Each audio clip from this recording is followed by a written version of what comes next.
Are you looking for exciting resources to pep up your secondary history lessons? Well, here on Resource Review, we're evaluating 3 that might interest you. They are a website with a mix of historical activities and resources. Here's Harold with his army, and here is the Norman army. A website for pupils to create historical newspapers. And an online exhibition of Second World War art. Find out what our panel of experts think here on Resource Review.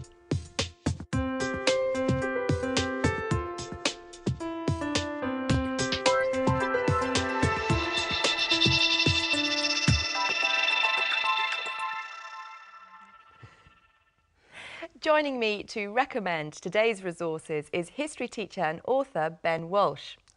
On the panel today we have Colin Hinson. Colin is a freelance educational writer.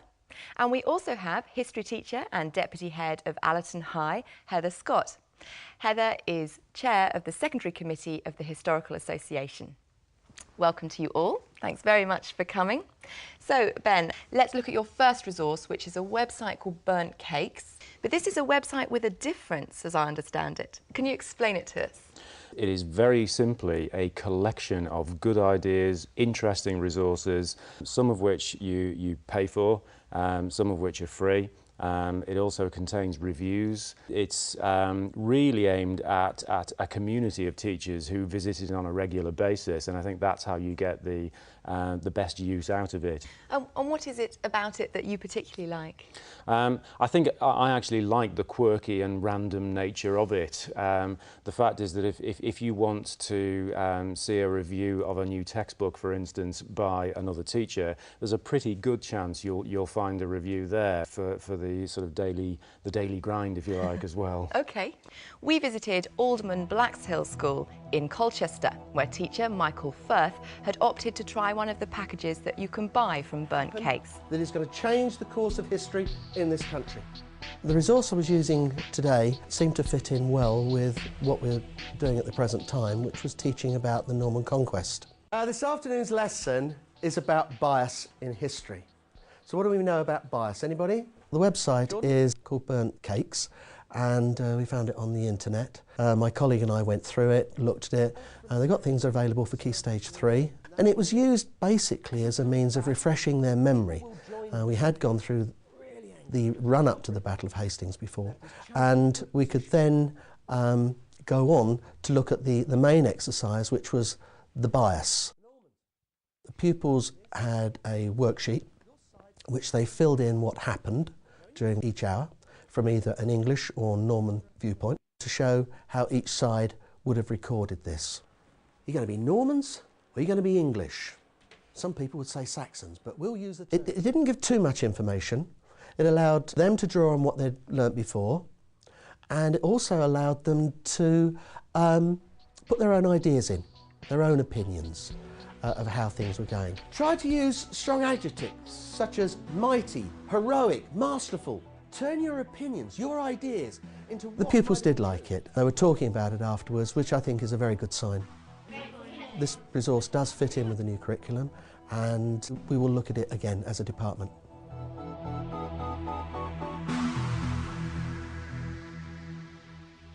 Well, Ben, in the clip there we saw just one package that's available from Burnt Cakes in use. How well does that reflect the quality of the site overall, do you think?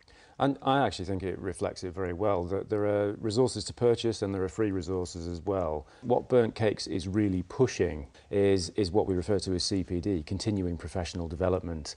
You know, we're talking about a resource that actually makes a teacher who's already good even better. Well, Heather, is this the holy grail of history resources? I think it's a fantastic mix. I really like the way that it's an eclectic mix of loads of different things. And as Ben said right at the beginning, it's not in particular categories. So I think the key for using it in the classroom is to keep visiting the website and see what's there, because there are so many new things all the time. Colin, how easy do you think it is for teachers to keep coming back to a resource, finding new things on it? I mean, is it user-friendly enough for them? Yeah, well, I found it fairly easy to navigate, yes. And the things I liked about this, with the resources that are available on there, a lot of them are available, downloadable as Word documents or PowerPoint. Now, that's a good thing because it means that the teacher can then personalise those particular resources, and for that I thought this was a good resource. So it sounds like it has a lot of flexibility, which Definitely. is one of its strengths. Yeah. And who really is going to get the most out of this? I think it's the teacher who is looking for some extra ideas, a little bit of an edge, something to change the way something is taught, perhaps just trying out something new. And above all, somebody who's going to devote the energy to visiting it regularly. OK, well, thank you all very much. Now let's move on to Ben's second choice of resource. And you could describe this as a bit of a headline grabber. It's another website. Can you describe it to us? Well, it's called Headline History, and it's produced from a government initiative, the Culture Online. We have essentially a newsroom simulation. It's a resource designed to help students to produce a newspaper article or front page based around different historical situations in different time periods. It's very visual, it's very animated, there are lots of friendly faces that keep popping up, there's lots of audio in there as well as visual material, and there's quite a good structure and framework to allow students to actually put together this news report. Well, let's go now to our reporter at Mill Hill County School, history teacher Ellie Dixon, and see if this resource is making headlines there.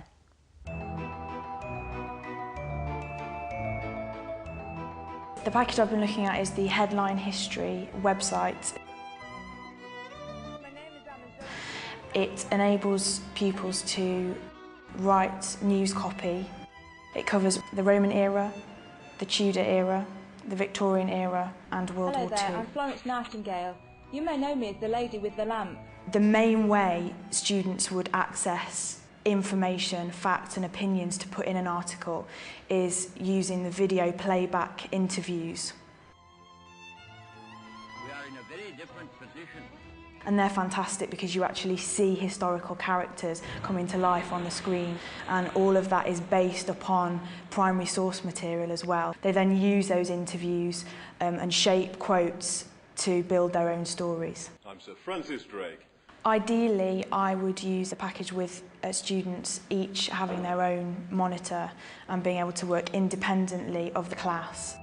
It could also be used, I think, using an interactive whiteboard, and I can see real scope for using the programme to develop an article as a whole class. It's absolutely excellent in terms of getting pupils to select relevant material and to actually work that material into their own piece of writing.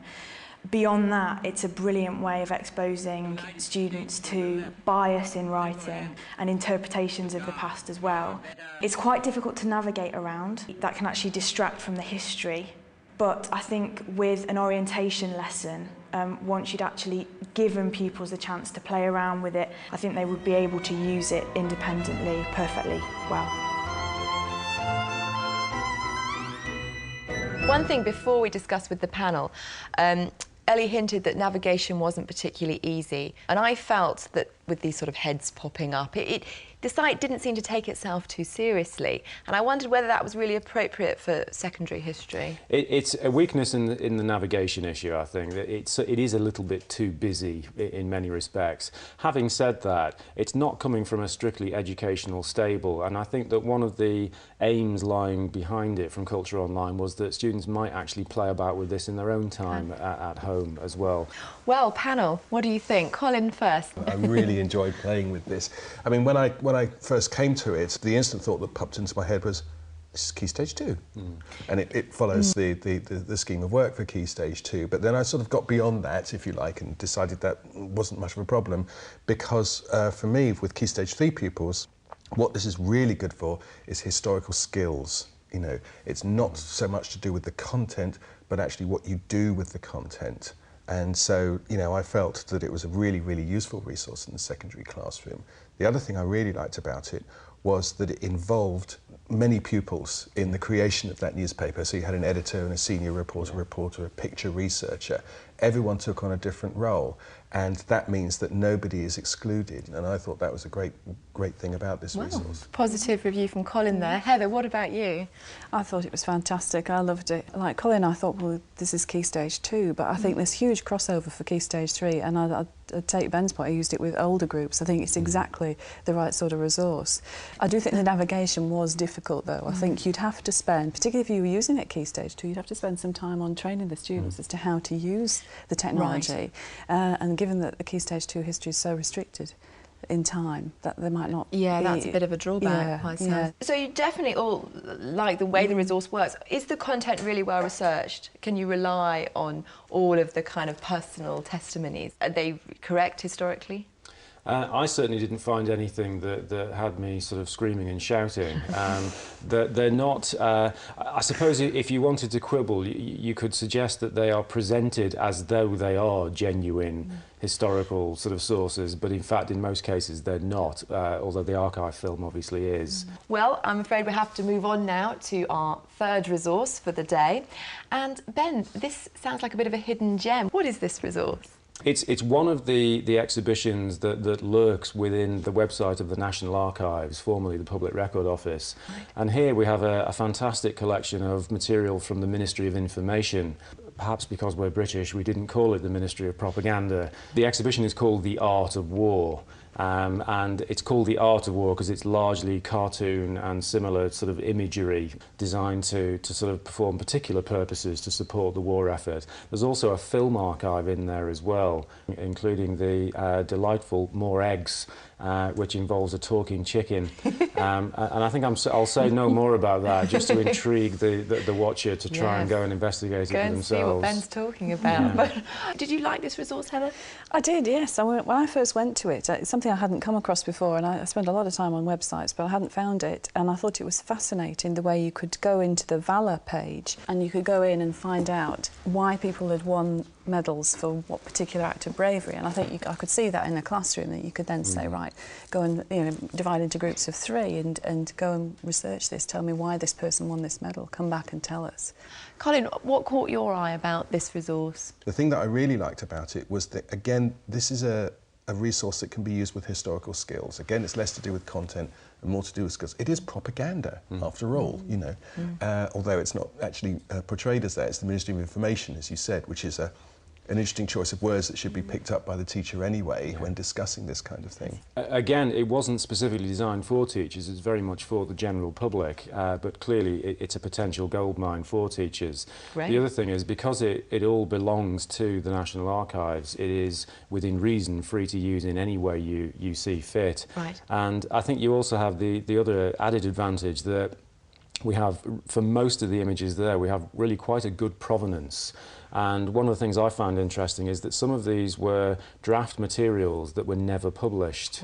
Wow. Didn't make it past the sort of the approval process. Now that, for me, is a ready-made activity. You know, you can say to your students, okay, here are 4 or 5 of these things. Shall we approve them? You be the censor. Well, I'm afraid that's all we've got time for today. But just to recap, the 3 resources that we looked at are the Burnt Cakes website from Burnt Cakes, Headline History from Northcliffe Electronic Publishing Limited, and finally, The Art of War from the National Archives. For more information about all of the resources that we've talked about today, go to our website. It's teachers.tv/resource review. Or if you want to, email us, resourcereview@teachers.tv. A very big thank you to our panel, to Ben, to Heather and to Colin. Thank you for joining us. We'll see you next time on Resource Review. Bye-bye.